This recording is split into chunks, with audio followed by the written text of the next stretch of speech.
I worked with them as my internship for the forensic science. The turning point for me was really when I've seen a lot of dead people. I ain't had no problem with it. I put the little jumpsuit on, clean up the mess, do what I need to do. It for me was actually a young man actually committed suicide who went to Albany State. Dang. And his family had stated that they literally had just left less than 30 minutes ago before he had did this. And to me, that was my turning point because it was like, I would never say that could be me because I didn't have, anything that was going on with me mentally or emotionally that could do that. But this is someone my age. Like, this is someone I might have passed by or seen, and nobody even knew what was wrong with him. And so that got me into, okay, so what was going on in his mind? I'm saying even his family members, before they left, it was like he was fine. He was happy. Nothing was wrong. Like, he was just chilling in his room.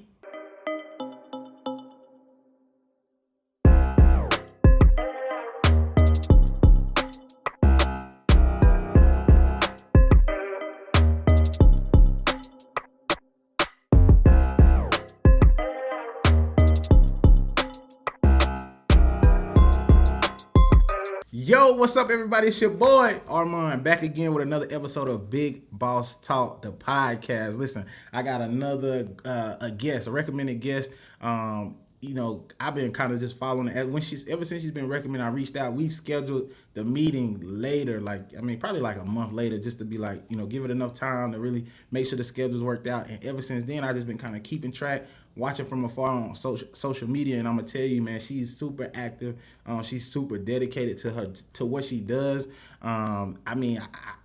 She's a definition of, when we talk about big boss talk, she's definitely a boss in her own right. And I'm glad I got to be able to sit down with her and just get the opportunity to chop it up, see what she does, and see how she came about doing what she's doing. Because remember, the podcast is just for people that's to know that there's other things out there. There's multiple ways to make money versus the typical, doctor, lawyer, rapper, being a ball player, a scammer. You know what I'm saying? It's a lot of hot topics out there, but you could do a lot more. But let me introduce my guest. So I got Cierra St. Hubert Upshaw, age 29.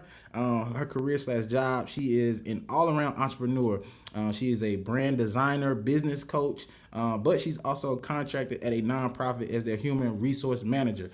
She has a college degree. She has a BS in forensic science, which is kind of strange that, she has a BS in forensic science and she's a brand designer. So when I saw that, I was like, where do we go from that? So I'm like, okay. And then she also has her master's in forensic psychology. So not only did she get her BS in forensics, she also went back to school for extra schooling for forensics. So it's kind of, it's weird, right? But years in the profession, she's been in the psychology field for almost 7 years. So she's got a lot of experience. Branding/designing since 2018, but she's been an entrepreneur for over 10 years, so almost a decade in the entrepreneurial space. So Cierra, say what's up to the podcast. What's up? Ain't nothing. Okay, cool. Listen, Cierra, it wouldn't be Big Boss Talk the podcast if we didn't do our traditional 2 truths and a lie. So I hope you got some good statements. Like I always say, black people cannot lie. So just, let me see, if I can catch this lie. Black people love to say they can hold it down. So we're going to see. But let me get those statements from you. Okay. So I'm adopted. Okay. I'm married. And I'm Haitian American. Oh, this should be easy. I feel like it should be easy. I don't know, man. So adopted. I don't know. See, I just don't know. See, I don't know you like that. So adopted, married. But now married, I'm kind of confused about, because I don't see no hubby on the timeline. You know what I'm saying? I done seen the couple. I don't know, man. That married part, and the thing about it, you could be married and could be like, it just ain't finalized yet. Like I don't know. And then you said Haitian. You are Haitian American? Mm-hmm. All right, so Haitian American is true. I think that's true. I also think that, being adopted is true. Married, I don't know. You ain't giving off the married vibes. You know what I'm saying? I don't know. It's not giving married. So I'm gonna say married is the lie. Yeah, you got me. Oh my god. You got me. I try to choose the ones that people really just do not really know about me at all. Yeah. So, Okay. Cool. So you adopted. How was that? You know what I'm saying? Like growing up. Like when were you adopted? Tell me about that so situation. I went into foster care around the age of 6. Okay. I was adopted approximately 6 years later. So I didn't go to any other family. I stayed with the same family, but they did adopt, but me, my sister, and my brother. So I did get to keep my siblings. Yeah. Being adopted is no real difference. The only thing when it comes down to it is when it comes to major events, it's kind of like both my dads are alive. My biological mother's alive, but my adopted mother has passed away. So when it comes down to like choosing who gets to do stuff for me, Yeah. that's the difficulty, especially with my dad. And I'm a daddy's girl, so on both ends of the spectrum, I am spoiled. So I'm completely spoiled when it comes down to it. And I think that's the only real difference. When I did grow up, originally, it was kind of hard to get people to understand that these are not my grandparents, but they're actually my parents. So my adopted parents, when they adopted us, they were well over 50. Wow. I'm saying he actually turns 86 this year. So my adopted dad. So people was like, "You gonna go get your grandparent?" I'm like, my grandparent. That's my dad, y'all. Stop asking that. And even with it, we have this confusing relationship within our family. So for the longest, for years, my nieces and nephews have called me their cousin.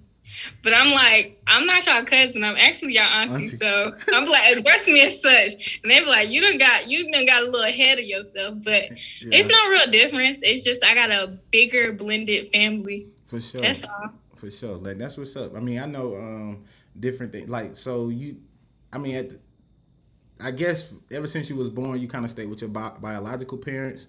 For the most part until 6, and then you went into foster care, and then you were adopted 6 years later. Yeah, but I've known them.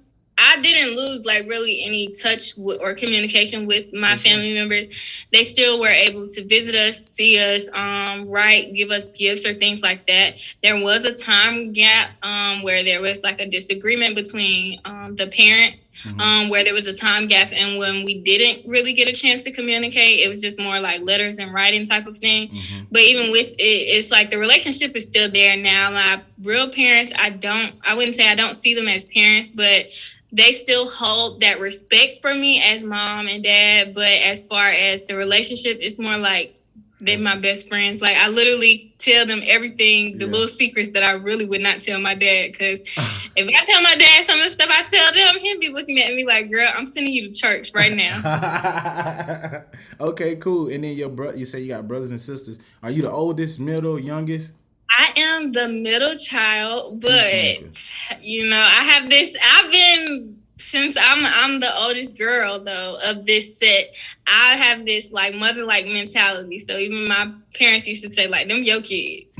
Because at one point my siblings did live with me, so it was like I helped take care or do the necessary things. Like I took on that motherly role because who else was supposed to do it? Right, man. That's crazy. I mean that's pretty dope. But just being a middle child, like I'm a middle child. I got two brothers, 2 sisters. Yeah, I'm doing that right. I'm in the middle. So I got an older brother, older sister. Then I got a younger brother, younger sister. So I'm in the middle. I definitely feel like I'm the mediator. I kind of bring everybody together. You know what I'm saying? The common denominator. I try to do that for us. We all have different dads or different moms, so it's a neat situation that we have. And so you also said you were Haitian American. Do you go back to visit Haiti at all, or anything like that? No, I have not been back. It is like a trip that is on my little list of places to visit. The only difference is I don't necessarily want to go by myself. I don't even want to choose to go with a significant other. My biological mother has never been to Haiti to see where her family has came from. So her siblings were born in Haiti, but she was born in New York. So she was the first kid that was born here. So I want to take her with me. So I've been working really, really hard, because those are things that I am saving towards, because I want to just basically bless her with a trip to go back and see like where her mother came from, because that's a big thing to know, like that's where where she grew up type of thing. Yeah, that'll be dope. Definitely hope y'all get out there and film everything, because I've never actually been to Haiti, but I always wanted to just kind of visit, see what it was like. Got a little bit of interest, but I mean that'll be pretty dope. So cool, man. We're gonna jump right into it then, Cierra. I appreciate that background. Just the two truths and a lie. I told you, black people can't really lie. And I try to do my research as far as like just being able to, before I sit down with people, it's just I kind of watch their social media, just kind of see what they up to and just keep tabs. That way I could have something to kind of talk about on the show. But I want to start from the beginning.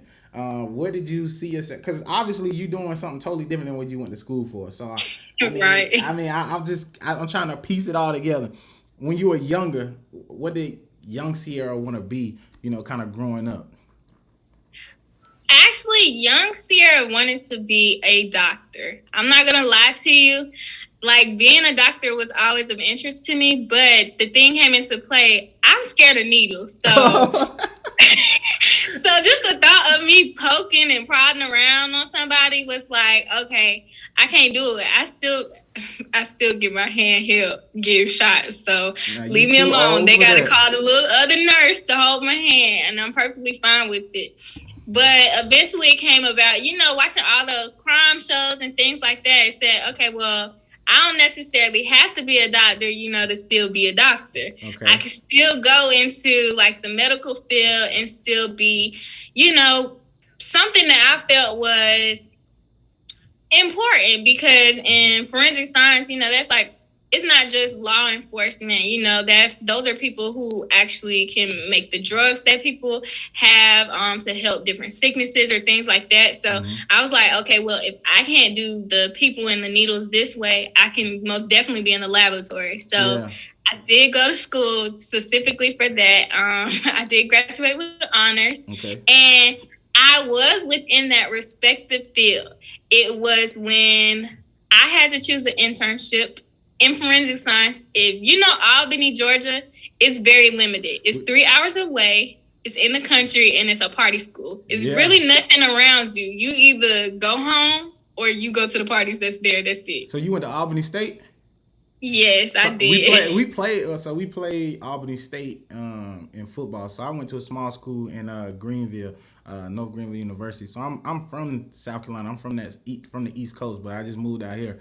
But we play Albany State. Y'all definitely is definitely a party school for sure. I'm a party school. Okay.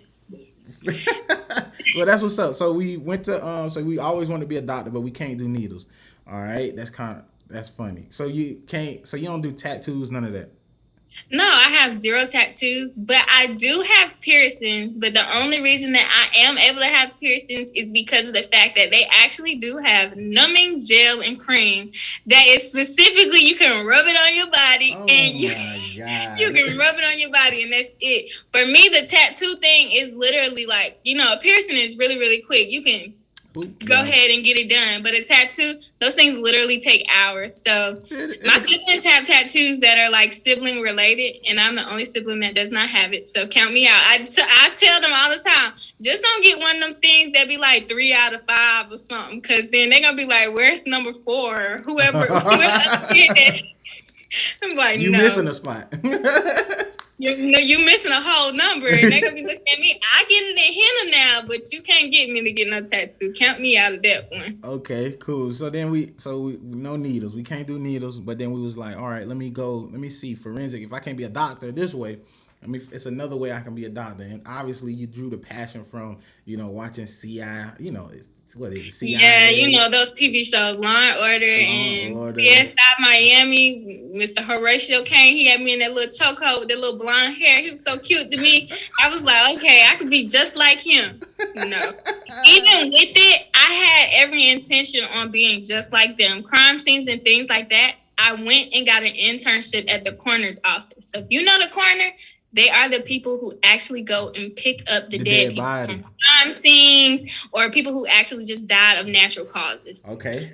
So I worked with them as my internship for the forensic science.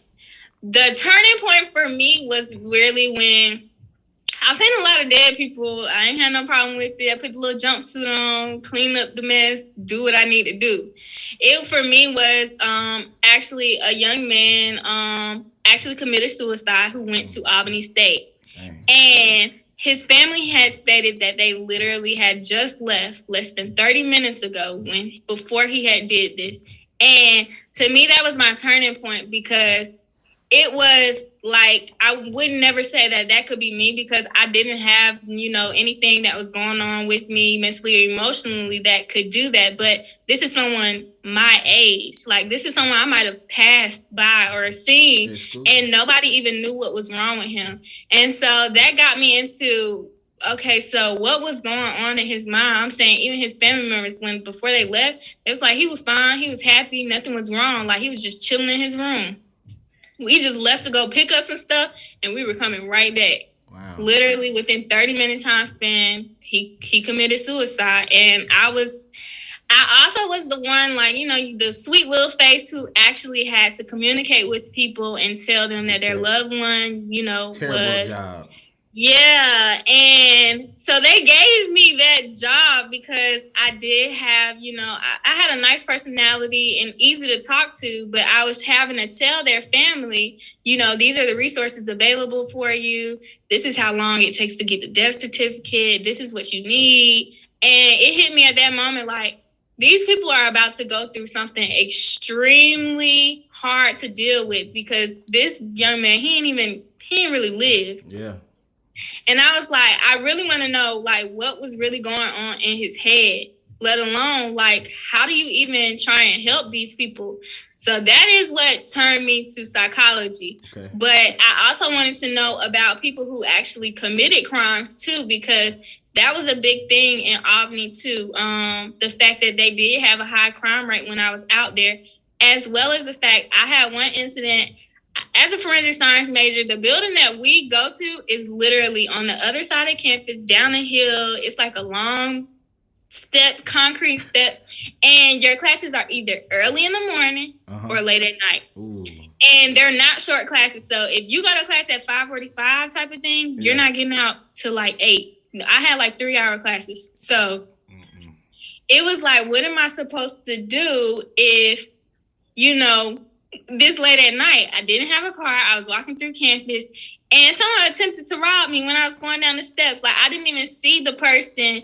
It's like the stairs is in between some trees. I'm trying to get to the forensic science building, and literally, like, somebody jumped over the little railing and tried to rob me. And as small as I was, my purse was attached to me, but it was like across me. So they're trying to yank it, but they're yanking me with it. Yeah. I was literally like, you gotta be kidding me. I said, what you want? The wallet? I started throwing the stuff out the purse because I don't have time to get it off of me. Here you go. Take what you want. You want the phone? Here you go. I just threw everything and I ran. Yeah. And I literally was like, what is wrong with people? Like, I'm pretty sure the person who tried to rob me was about my age. Yeah. Like, if anybody knew me, I was the person who was also buying my friends' textbooks when we were in college. Like, you tell me you ain't got it, I'm calling my daddy like, hey, my best friend said she need these 2 textbooks for her accounting classes. I know we got the money, so can you help me? Because it's school. Like, I had different scholarships, different things, and plus my adopted parent, he was a military man, so I had different things available to me that most people didn't. So if I can afford it, I'm gonna do it. So I think for 2 years I bought one of my friends' textbooks because we in school together. Shoot, you go to the parties with me, I got you. Yeah. We going to class. So it turned me to forensic psychology. So I did that program in probably a year, the master's program, and I graduated from it with a 4.0. So, but I got into the field and I worked for a company that made me feel less than a person. And even with it, they actually fired me after I went and decided that I wanted to go back to school to actually, get my doctorate type of thing. Yeah. And after that, it was just like, no, because people see you as competition in these fields. Like, as it in the STEM field anyway, there's not a lot of Black people and there's not a lot of women. So when it came down to me actually deciding and telling them like, hey, I want to do something more, are y'all going to support me? I'm not asking you to pay for it. I'm asking you to support the fact that I may have limited hours, or I may need to, take a day off or something like that. But even with it, it's like, no. And I was just looking like, you got to be kidding me. Like, you saying no. So I eventually started checking out of that job. Yeah. And then I lost a friend, which got me into the design field. So I have always been creative. Okay. And dealing with grief, I started learning how to be creative, like drawing again. And then I was like, okay, well, how do I turn these drawings into these things? Like, I want to animate this stuff type of thing. Yeah. And then someone actually taught me how to actually design logos. Like, when I say that, this person literally, I shouted him out the other day. His name is Obino. And he actually came to that same job that fired me. Yeah. He would come on my lunch break and teach me how to do design. We did that for months. Like, he would literally come to your job and teach you. Yes, and teach me. Like, when I say, like, I know I was frustrated with him, but he would literally come during my lunch break and like, okay, I know she's dealing with a lot. She told me she want to learn this, so I'm finna teach her. And he was doing it for free at that. And I was like, y'all still friends, right? Yeah, we're still friends. We went to college together, and it was just something like a creative outlet for me. And it just ended up turning into a business after that. So I've been there ever since. What the world? So first of all, I want to ask, did he have like a crush on you, like, or something like that? No, I don't think he had a crush on me, but we knew each other from college. So like, we literally knew each other just about from like the second year of college. Yeah. So we were always hanging around each other. He actually was friends with an ex that I had in college. Gotcha. So like, I think they were even roommates at one point. So he knows some of the stuff that I went through, and then dealing with the fact it was a boy I dated. He went to Albany State, and he actually was killed. And it was like being a friend and being a support. He knew that I needed a creative outlet. So he actually just helped provide that outlet for me.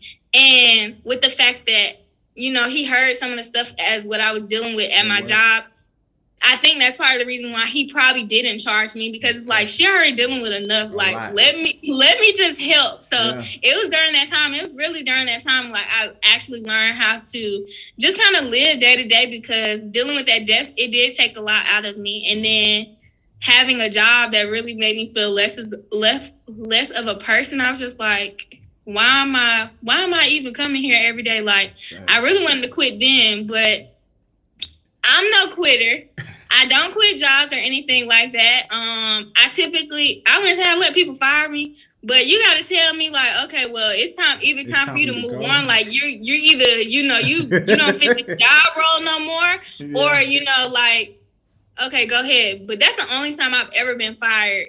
Any other job, like, they may have terminated me, but it was more so because, okay, like, I know you're ready for a higher salary, or I know you need a better job other than what I have for you. So I'm going to go ahead and give you that push, because I'm the type of person, as long as you need me, I'm there. So it's like, you got to tell me, go ahead, move on, go out the door. Yeah. So that's my thing like that. You got to push me out the door, because I'm like, no, I can do this job and that job at the same time. I can do it all. Yeah, that's loyalty. I mean, that shows extreme loyalty within a person to be able to stick with. Like, it's definitely just, if you need me, you know what I'm saying? If you need me, I'm there for you, you know what I'm saying? Like, you really gonna have to tell me, like, we don't want you here no more. You need to go get a better job than what you doing right now.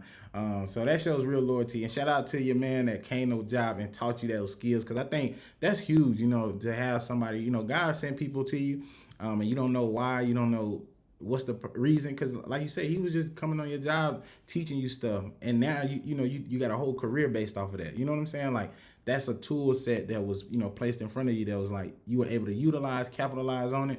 And so shout out to him for helping you out, man, because that's dope. I don't know a lot of people that would an hour a day just go and be like, all right, look, We've been working on this yesterday. I need you to get this down pat. You know what I'm saying? I'm pretty sure it was some trials and tribulations going through that relationship. Just like, oh, I can't get it. You know what I'm saying? Because learning how to do that stuff is hard. Like, I took classes in college, and it is very tough to be able to be very detailed, to be very analytical on your designs and your brand work. So it's very hard.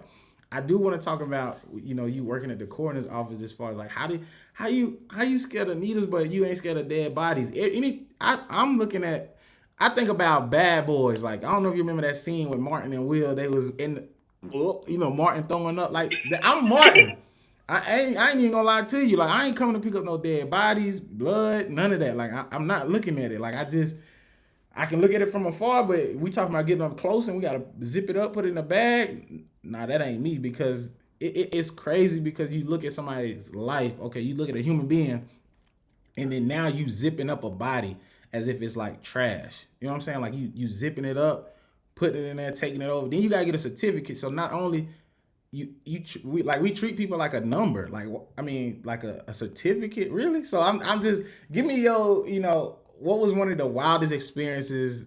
You know, obviously, I think you said, you know, the guy leaving, you know, 30 minutes later. And that was just the most life-changing one. I think the wildest one. Yeah, what's the wildest experience you had?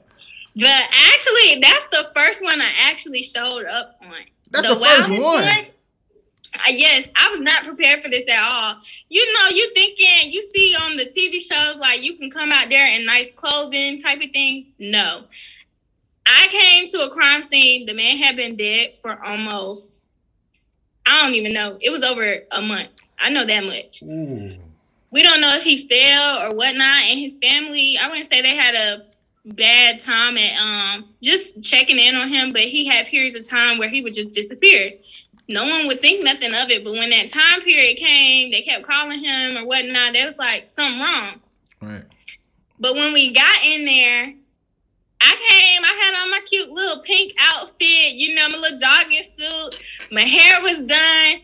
No. When I tell you, I needed to have how we had for COVID, the face mask and the shield, the jumpsuit. I needed that. The man I guess he had failed and he had been dead. But, you know, bodies start to decompose. Yes. So even after that, his power became in delinquent status because it was no longer being paid. So that was off. It's high. I don't know if he had been eating or doing anything at the time of his death, but when I say that smell hit me so bad, and it's nothing that you can do to get it off of you. So it was in my hair. It was in my clothing. It literally, as soon as I walked in there, I literally ran back outside and I had to throw up. It was that strong. Because it hit you. Like, I didn't even see the body at that time. It literally hit you. I had to literally go back into the car and get my life together. Like, I didn't even want to get in my car because I could still smell the smell on me when I left out of there. Like, the smell of death does stick with you. Mm-hmm. So that same clothing, I threw it away. Literally. The next day, I went and got my car detailed at least twice. I'm saying I got it detailed that morning, and then I had somebody come back and get it detailed again. It was literally that horrible. My hair? Oh, my hair. As soon as I was doing classes that next day, because I could, like, the call happened at maybe like midnight. So, oh, you up? When you're at the coroner's office, like, even though it's the internship, he calls you and he lets you know, hey, this is the address, this is where you need to meet me, or do I need to come get you? Because, you know, with him, he has in his car, you know, he basically like the police. Yeah. He can get the traffic real fast. And I'm like, you know, that's only like 15 minutes away from campus. I'm going to meet you there. I got you. Get dressed, get myself together, and no. Literally, when I say whatever was in my head, whether it was that sew-in, the ponytail, whatever it was, it came down the next day. Like, when I said I didn't even wear my hair out. That's how bad I felt it smelled. Like, I went to class in a bonnet. I ain't even gonna lie. Oh, my God. My parents would have been embarrassed of me that day. And imagine, I'm in these people's science classes in a bonnet. They're asking me, looking at me, because what's going on? I'm one of those kids at 8 a.m., I'm dressed, prepared, ready to go. You can't tell. I'm a morning person. No. They was looking at me like, is this Cierra? yes, this is her. And I had to tell the teacher, send her a little email. Hey, I do apologize for my appearance this morning, but as you know, I do have an internship at the coroner's office. Unfortunately, this is what I dealt with the night before, and the stench is still on me. She was like, I understand. She was like, say no more. Don't even describe to me what was going on. Just say no more. Like, when I say that was the worst one, that was the worst one, the first one.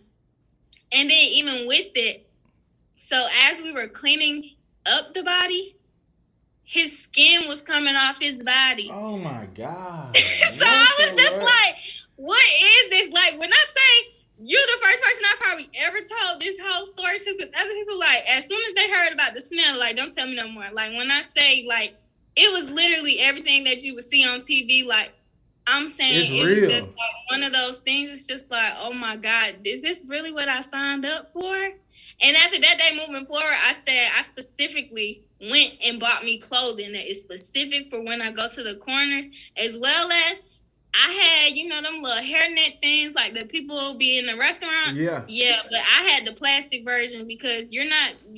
Who got time to get their hair done every time? And I don't know what I'm walking into, because when we get on the phone, he doesn't say anything because he doesn't know what's going on in the actual scene until we get there.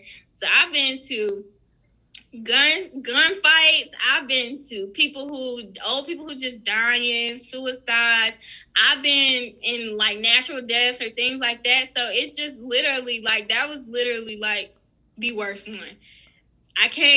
You can't get that one out your head. Even when I had to do my presentation, that is the only one I talked about. Like, for my internship presentation, I was like, let me warn these people before they go there, because the coroner's office was the #1 place to go get an internship. Let me warn y'all before y'all go here, because everybody always told us the good stories. Oh, it was easy. It was this. Nobody ever told me that this is like the stuff that you really deal with. You see this stuff on TV, but they're not telling you that. No, I need to inform y'all that it is no walk in the park. You gonna come up on something that's either gonna make you sick, re-question if this internship is for you. Because even after that, I almost wanted a new internship, and in the courthouse is where the coroner's office is. Honey, that could have been in anybody else's thing. Law enforcement worked out of there too. I almost had, can I work for E911? I'll take the calls E911 as the intern. But this not, y'all didn't tell me this. Y'all told me y'all do pick up, y'all take the dead bodies. But I'm thinking, it's already zipped up.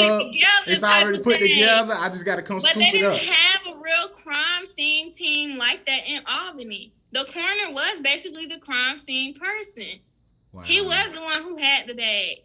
And then it was like another lady who was like the deputy coroner. Yeah. But even with this, she worked part-time. She came like once every 3 months, and I was just looking like, so what do you get paid for?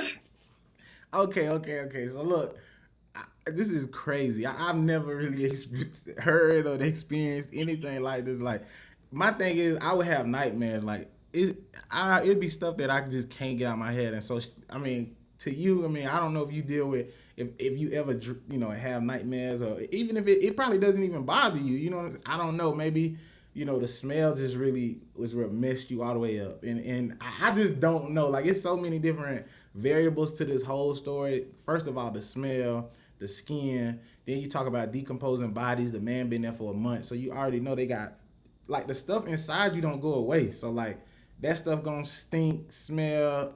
Hopefully you ain't have to boo-boo before he fell. Like, you don't know what's sitting in the intestines. I'm like, look, at a certain point, you don't even just worry about what's going on with it. You trying to get it up real fast and get it out the way. Right. Then you get to the cleaning portion. The cleaning portion ain't bad. Like, people always like, how you clean up a crime scene? It's actually pretty simple with the right materials. But even with it, it's like cleaning up a carpet spill type of thing, but you just got to have the right materials to get everything up. So why would people stay? So this is for the viewers now. They already involved. Like, you got them sunken in by the teeth, like, with these stories, because it's like, oh my God, like, you know what I'm saying? Like, a lot of people watch Law and Order, CIA, SWAT. You know what I'm saying? Like, they probably want to be a forensic scientist.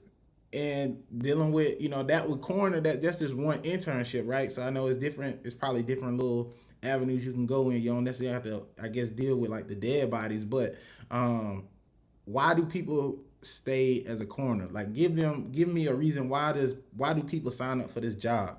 Is it because they got a weird fetish of dead bodies? Is it because, like, what is the reason that people stay at this job? Because I would have quit first day. Now I'm not gonna. I'm just gonna say I would have quit. I'm not even gonna lie to you. Like, as soon as I walk in, I smell, see, I'm seeing skin, I'm out. You know what I'm saying? Like, that ain't even for me. I would say the reason I stayed is because even though it was a difficult process, or even telling people, it's about the care you provide to the people once they are dead. Mm-hmm. And in all honesty, those people who have fetishes, they do weird stuff type of thing. But the people that actually do show a little more care and comfort, I can tell you to this day, even with that one, as far as the cleanup and things like that, even getting the man to where he needed to be to either be buried, cremated, or whatnot, you still have to show care because people are still going to want to see their loved ones. So the reason I stayed and I showed so much care, even the coroner, he also is a pastor. So let's not even get into that. But he showed a lot of care, and he also helped these people during a really hard time. Right. So seeing how he was on both ends of the spectrum and how he treated people as well as those that were dead is what gave me motivation. Even after the fact, I went and visited the coroner at church because I wanted to see, well, how do you do this, basically kind of at night, and then you're helping to, change people's lives daily as a minister. I needed to see how well did you handle this on a day-to-day basis. I needed to see what it was like for you from morning to night. And from there, it just gave me insight that even though they're people are passing away or things like that, it's the love and care that you can show to people during these times when you're helping them grieve, when you're helping them through the process. Because even with it, the process is not simple. People are going to have questions. It's going to get confusing. And like you said, we're giving out a number to these people, telling them, like, this is your loved one's death certificate number type of thing. But they still need help afterwards. They need to know where's the nearest funeral home if they don't already have stuff. How much is some of the stuff going to cost? Where do they find all of these papers, forms, or documents? Or even, how can they get back into their loved ones' houses if it is a crime scene? We're helping them through this process. So it's kind of like, to me, it almost felt like a little therapy on a different side. But that's why I kept showing up every day, because I still was helping people regardless of the situation. And I was helping to try and provide them some type of comfort despite the situation at all. Got you. So it's the compassionate side to the job, not necessarily seeing the dead. I mean, that's just the aspect of the job. But the aftermath of cleaning up the body and just being compassionate, being able to help people, through a tremendous, tragedy, just something that is not hard. It's not easy for everybody to deal with. So I can see that. I can see the compassionate side. So listen, if you listening, you watching, if you want to be a coroner, you could definitely do it. You know what I'm saying? It's not for your boy though. I'm not gonna tell y'all it's for me. But if you got that compassion, that love, and maybe you don't mind seeing a little gruesome, smell a little funky every now and again, then it's for you. You know what I'm saying? It's for you. But definitely do the internship and check it out first so you can know. But appreciate that. Now going back to the branding. All right, branding, the design. So what is it that you do right now? Because you don't work. I mean, you do work for a nonprofit right now, but you do a lot of just your entrepreneurial role right now. So like, what is it that you're doing currently? And just tell me about that process. You know what I'm saying? Like, what are you doing right now in your life besides, obviously the coroner that's old and done, but what are you doing right now? So currently right now, I am a brand designer and business coach. Even though I I'm contracted through the nonprofit, and that's more so on the side of the business coaching. I just help them with their human resources. Okay. So the policy, procedures, training, systems, things like that. But that all goes back into my brand designing and business coaching, because I do help people set up their system. So if you have a website, I'm helping you set up the back end of it, making sure sales are going out. If you have a process to how your website is supposed to go, whether it is, just the shipping process. So you get an order, you have to fulfill it. You have to send out the email that here's your shipping code or things like that. I've helped you set up that whole system of process where basically you can almost be hands off as much as possible. You may just have to click send or, check the box and say, okay, this email can go out. And brand design, that's logos, flyers, content. I really just recently got into kind of like social media management, but I don't do it for everybody because that does require a lot of time. And I wouldn't say I don't even manage my own social media, but I set it up to run on its own. So social media management is not for me because I do not like to check in on my business Instagram every day. Gotcha. I like to check in once in a blue moon type of thing. And even with this, some of the comments or things that I say, they're kind of almost automatic. So even if somebody messages me or DMs me, it's like keywords that are in my DM. So if they say they need a website, my DM will send them a link and tell them this is where the website is. But those are like different things that you have. How you get that? How you get that set up? It's a part of, I think it's business Facebook, but you can have it where your DMs are set up for like certain keywords. You don't see where those people be like DM money. I definitely done DM. Yeah, so you can have it set up where if they DM money, it'll send out whatever you were telling them, whatever you were telling them you were gonna send them, or it'll send an automated message. So you can have it set up just as that to really just do the work for you. And for me, that's easy because I still have to go into this nonprofit from 9 to 2 p.m. And even with that, I'm hybrid, but I go into the office sometimes because it helps me. If I sit at home, I wouldn't say I'm not going to do work, but I'm going to be eating, cooking, cleaning up, talking on the phone. But if I go into the office, I'm like, okay, the faster I get this work done in here, the faster I can go back home. Then I can go back to eating, cooking, watching TV, doing stuff. And I don't even watch TV like that. The TV watch me more. Like the TV on right now, and I can tell you for a fact, it's just playing what it want to play. And I don't watch TV like that. The TV watch me. After watching Law and Order and CSI all while growing up, all the episodes, I'm like, it ain't nothing on TV that I want to watch. That's wild. So I don't know if you're familiar. So I know you're in Atlanta, but I don't know if you ever heard of the Social Proof podcast. It has David Shands and a lady named Donnie. Heard of it, but I've never really watched it. So I've heard of it, but I ain't never watched it. Oh, cool. But so the lady that's on there, Donnie, she does kind of what she teaches people kind of what you're teaching people as far as like processes and procedures, helping people get processes and procedures in place and having your business run kind of like on autopilot, without you kind of really knowing it. I do want to ask, like, with putting your business or helping people put their business on autopilot, do you feel like that takes the because your business is alive. Like when I think about people that have businesses, you put your heart and soul in the business and you really want to provide a great product. And I feel like interacting with your customers on a personal level is kind of what gives you the joy to keep moving forward. At least for me, like, definitely dealing with a podcast. Like I really enjoy just talking and just seeing what, people are all about. I like inboxing, like I'm sending messages like, hey, I would love to get you on the podcast. Like that's me working, you know what I'm saying? Like ain't no keywords where people hit me up like, yeah, this. So do you feel like that takes the life out of the business? Or do you feel like for you, why do you feel like you prefer if I send you a keyword, it'll send a message back? So on the keyword thing, the only reason I say that, because say you put that keyword out and it's 1,000 people that message you. Do you honestly have enough time to sit there and message all 1,000 people back? Or would it be better if something noticed that word and sent those 1,000 people out? Now, if it's one of those off-topic type of questions like, hey, I just have a simple question to ask you, and it's not something related to what I just posted or anything like that, yeah, I do interact with them.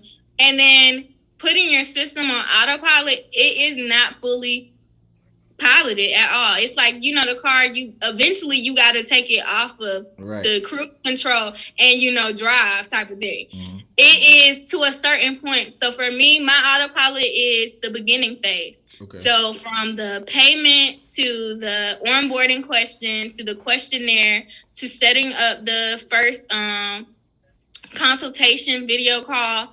And then after that, from the consultation, I actually do have to show up. It's not me saying like, oh, well, it's going to be a recorded video that's sent to you and this is what you interact with. Yeah. No, I have to show up. I have to learn about the people's business. And then after that, it does go back into autopilot for a certain amount of things. Like, okay, well, if you want the website design, here's the content planner. I need you to send me, you know, what you want your homepage to look like, what you want this to be. And then I need you to tell me, what is your process? So if you're a business coach like me, I need you to tell me what are the main important steps that you need to have on autopilot, because everybody doesn't want everything on autopilot. Some people just, you know, want the first steps, like the purchase, and here's your questionnaire. And after that, I'm fully into it.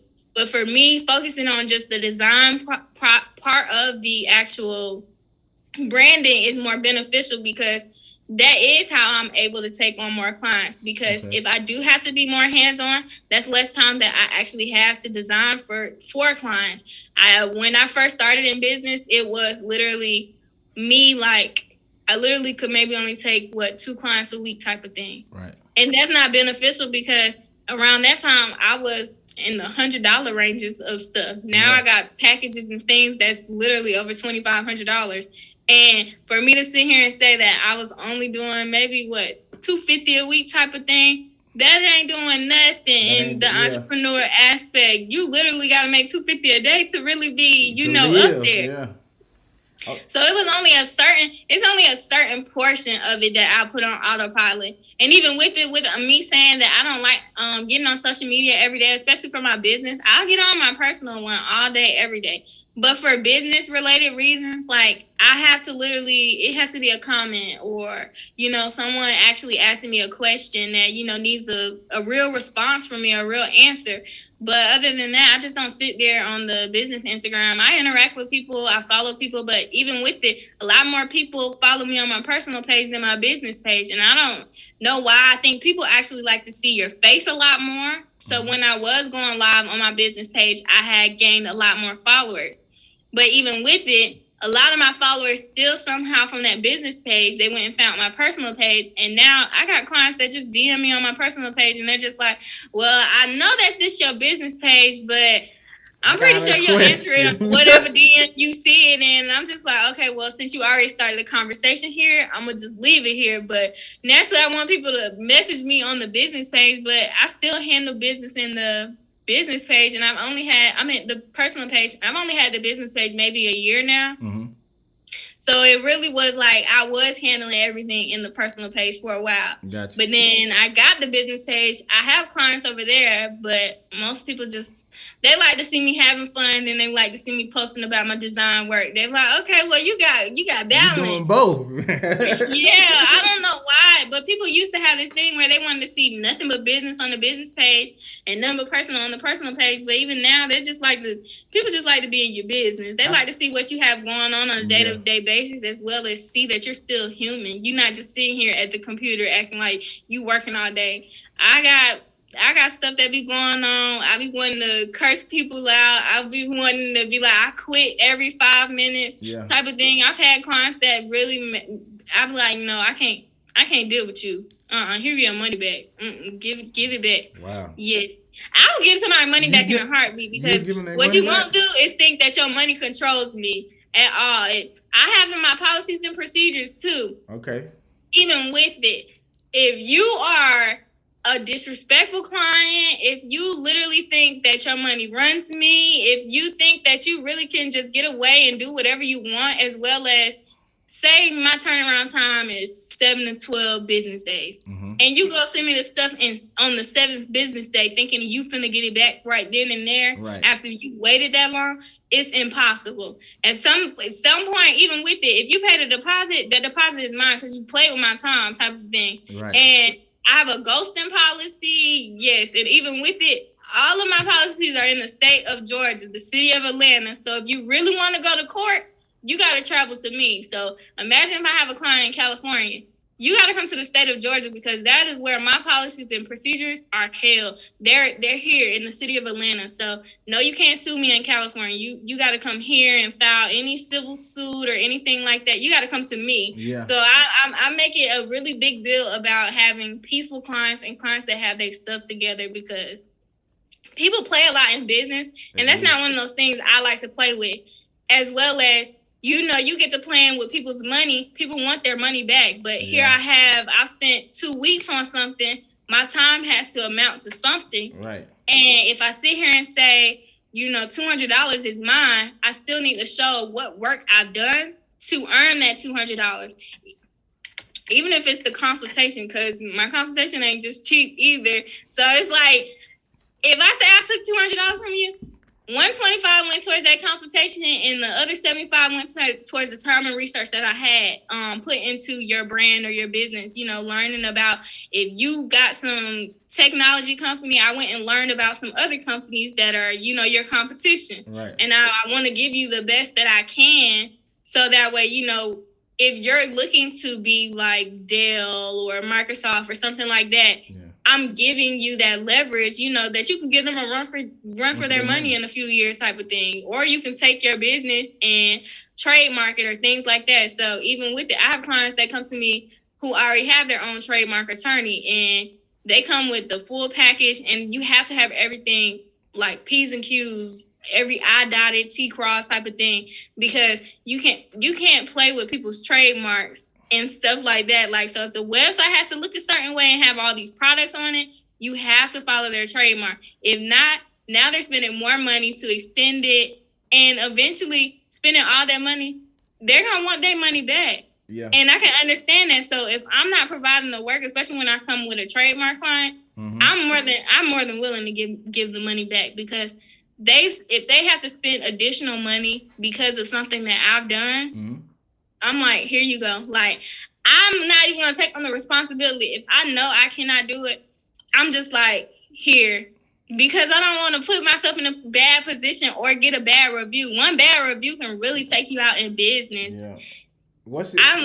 I'm not in the business of all press is good press. No, a bad comment, literally, as a designer, is horrible. Yeah, and reviews are huge nowadays. Like, people definitely, anytime they book a service, especially any high ticket services, like, you start looking at reviews, you want to see what the results will be, what's the ROI. But I do want to ask you, before you keep going, I want to ask, what businesses do you work with? Do you work with all businesses, or what's the majority of businesses that you work with as far as like process and procedure? I just feel like some businesses may not need processes and procedures, but because you offer so much, you can take on, like, I don't know if you take on different businesses and maybe they don't need processes and procedures, they just need, brand designer, or, you know what I'm saying? Like, what businesses do you work with, and are there businesses that you won't work with? Yeah, so I do work with all businesses. The ones that I typically do not work with are those who are like for personal branding, as well as those who do not have LLCs or things like that. Like is it called a sole proprietor? Sole proprietor. Yeah. So those type of people I don't typically work with, because it is it feels like me too much red tape I be having to go through with them, because it's not like they're legitimately technically a business, but personal branding is more like your image type of thing. Gotcha. And I can't literally help you figure all that out, or, that's when that YouTube and all that extra stuff come into play. And as much as I've tried to learn about YouTube and things like that, like, I have a YouTube channel and I don't even use it. So it's not something that I'm not, I wouldn't say I'm not confident in it, but that's not my strong area of expertise. As well as, so as far as like systems and processes, those go into play with nonprofits, corporations, and then those that are like coaches and consultants. Okay. Now, there is certain things for certain systems that you can have for the other brands and industries that I work with, for service-based providers and product-based providers, but it's not as in detail. For nonprofits, corporations, and things like that, I provide a more in-depth, because not only when it comes to a nonprofit, most of the time the nonprofit is launching their brand, but they're also launching a program. So if their program is educational related, they need a course, or they need some other training materials or some things that actually goes into it, because you can't just say, okay, well, I'm gonna do an educational program and you have no educational material. And as well, you still need to have a system in place. So then the nonprofit I work for, we started a GED program. I have a system that's in place for them where I built their course into. It has the classes in it, the Zoom calls, the links for where the people get their work. I had to make worksheets.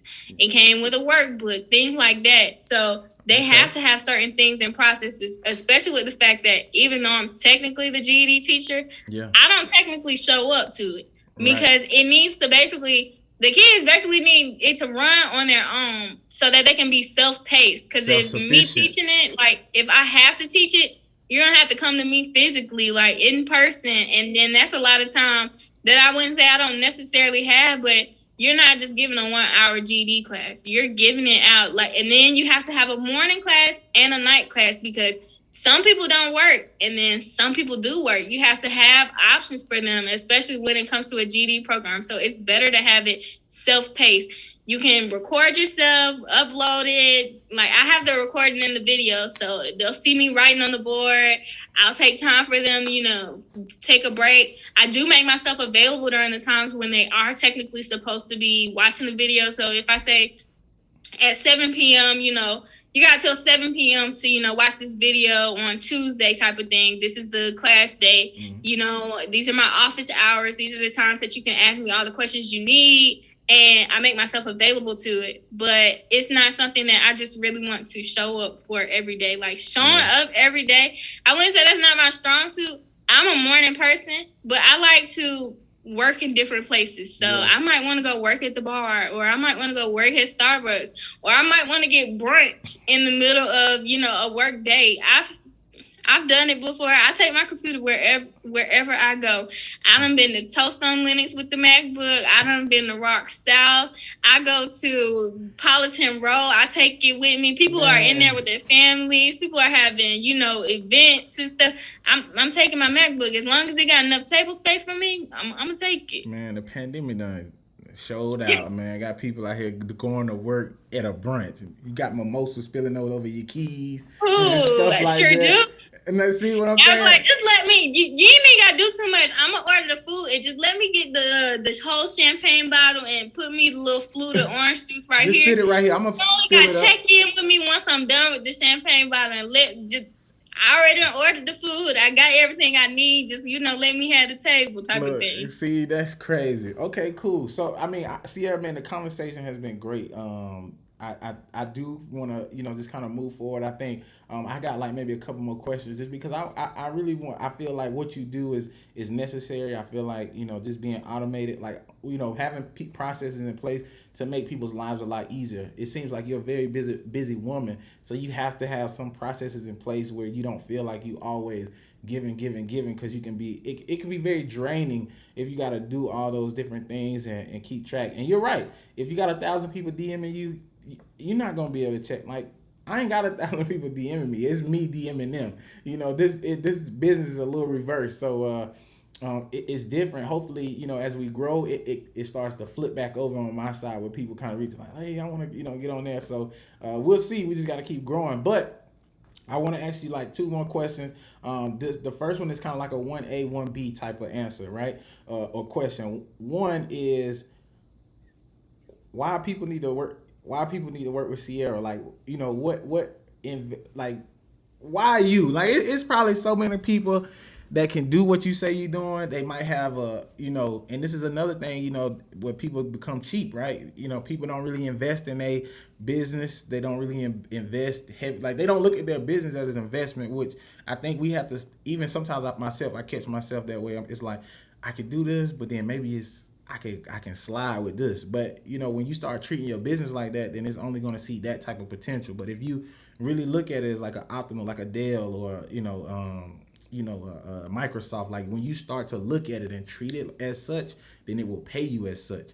So why somebody need to come to you? People that's listening, man, like, I mean, I'm doing pretty. I got a couple of views now. It's people that's entrepreneurs, people that's doing things. Like, why somebody need to holler at Cierra to be like, hey, this is what I can do for you. You know what I'm saying? So why me? I would say why not me? Because I have been an entrepreneur for over 10 years. So not only being an entrepreneur, I know the understanding of when you don't have the money to afford it, as well as when you have too much money and you're just like, what am I going to do with it? What more can I invest into my business?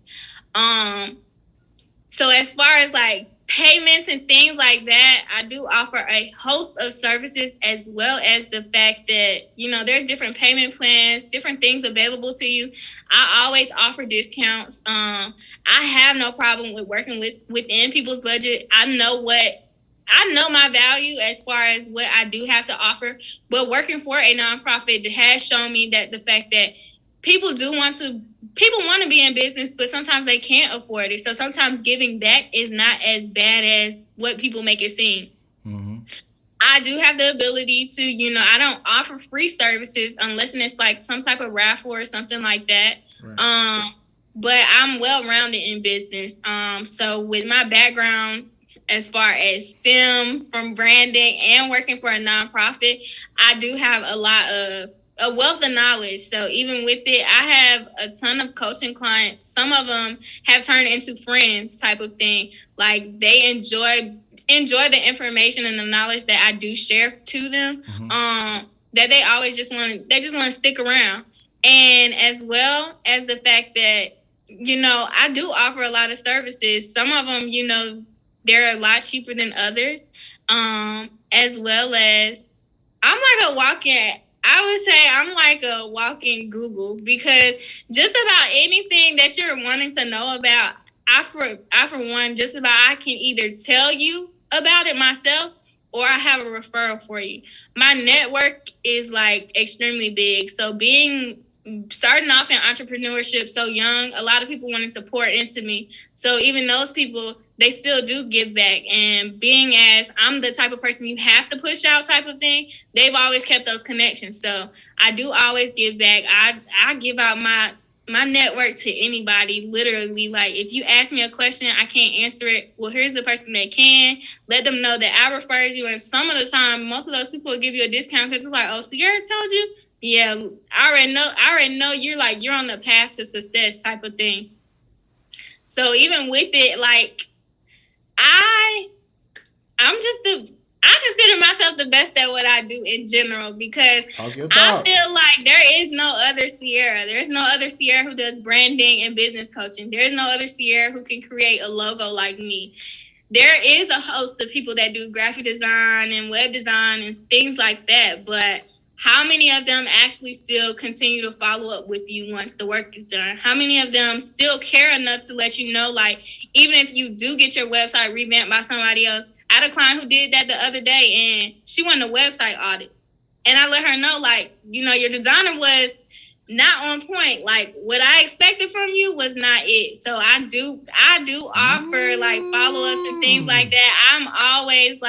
I'm always in your business. Like, I'm that person. I am going to tell you, like, even if it's something simple, like those colors, and everybody want to use pink. I'm like, pink is not meant for, your branding. Like, if you want to be seen, heard, or, taken serious, I'm very good at helping people choose anything when it comes down to their branding. So that's what's up. I'm just great at my job. She the GOAT. That's what she's telling y'all. So make sure y'all get with it. All right, cool. So that I appreciate that.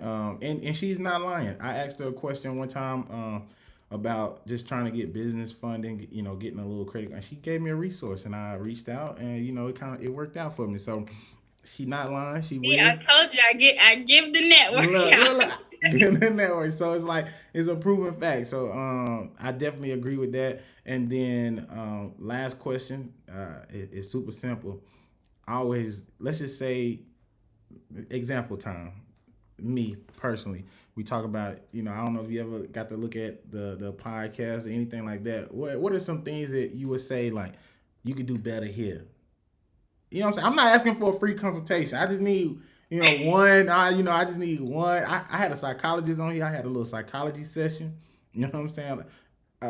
They was talking to me, getting me to talk about my feelings. It was just an example. But if you were to, I don't know how if you looked at it that deeply, but just one example of what you could see. Like, I think this could be a little bit better, or this. So as far as the podcast goes, I really love what you're doing. So you're taking a lot of small business owners and a lot of people that actually need a spotlight or a platform and helping them gain some of it, because not only is it their followers coming to look at you, your followers are going to look at them. So you're helping generate business for them as well as helping generate business for yourself.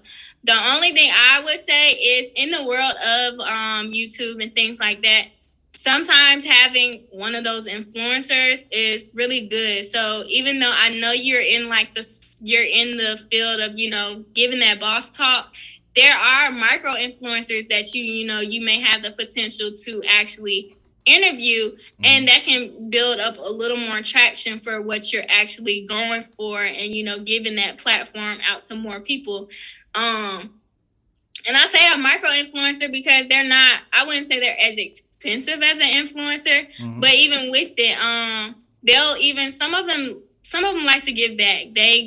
Some of them make enough money throughout the year to do that. Now, influencers, you already know they want their coins. Yeah. But some of the smaller people who, got a good following, maybe like 50,000 or something like that, they're willing to, you're spotlighting them. You're giving them a platform to even gain more followers, more money, and more people to look at their brand. So the only thing I would say is potentially reach out.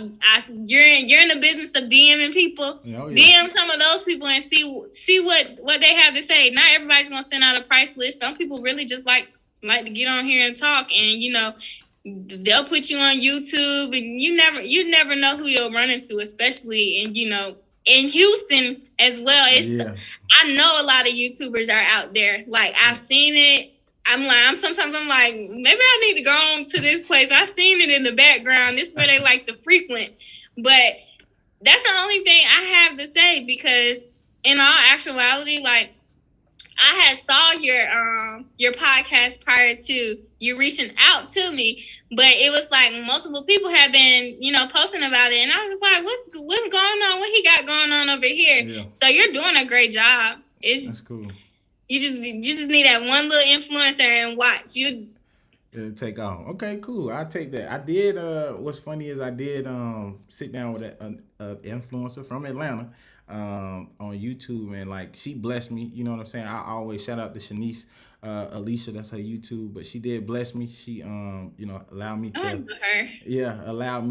sit down with her and talk with her, and I'm forever grateful for that opportunity, just because I never thought I could, you know what I'm saying? Like, I didn't think that somebody that's influencing probably got a lot more going on would sit down with somebody that's up and coming and just really give them game, talk, and then charge me a dime. So I always am grateful for that. But I will take your advice and just say, let me dive in a little bit more and get those micro influences, and I appreciate that. Cierra, I'm gonna give you a day back. The last thing that I do want to ask is recommendations. That's how we keep the podcast moving. A recommendation of somebody that I can sit down with, somebody that fits the mold of what we do on this show. And if you could just give me a name. All I ask is that you give me how I can contact them, whether it's Instagram, phone number, email. A lot of people give emails. So hard.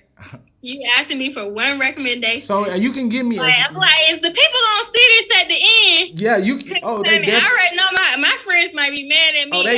I might have to give you the list of them all. Listen, give me a list. I asked for one just because I don't want to push it, but I take as many as people can give me. It's not that, because I still gotta get through the year. You know what I'm saying? Yeah, I know. Because I do have a whole list of them. I was thinking about it today, like, who am I literally going to decide? And I can't even just choose one. Choosing one is hard because my friends are all in different business industries. Yeah. And one is no better than the other. I love it. I love them all. Yeah, that'll be dope. Well, send me a list. I know you got a whole plethora. You ain't got to name them. on the show. Just send me I a think I list. got a good 5 that I can give you without getting any backlash. Yeah, So. give me a good 5. Send me if they like it, whether it's Instagram, phone number. Like I say, Instagram, phone number, email. However they like to be contacted. Only thing I ask is that when you give me that information, you reach out to the 5 people and say, listen, I just did the podcast with my guy Armand. It's legit. He ain't no scam or nothing like that. But he gonna reach out to you. And that's all you gotta say. And then if they want to go from there, they can tell me like, hey, I'm down, or no, I'm not. No matter what happens, I just appreciate the referral of how we can keep pressing forward. So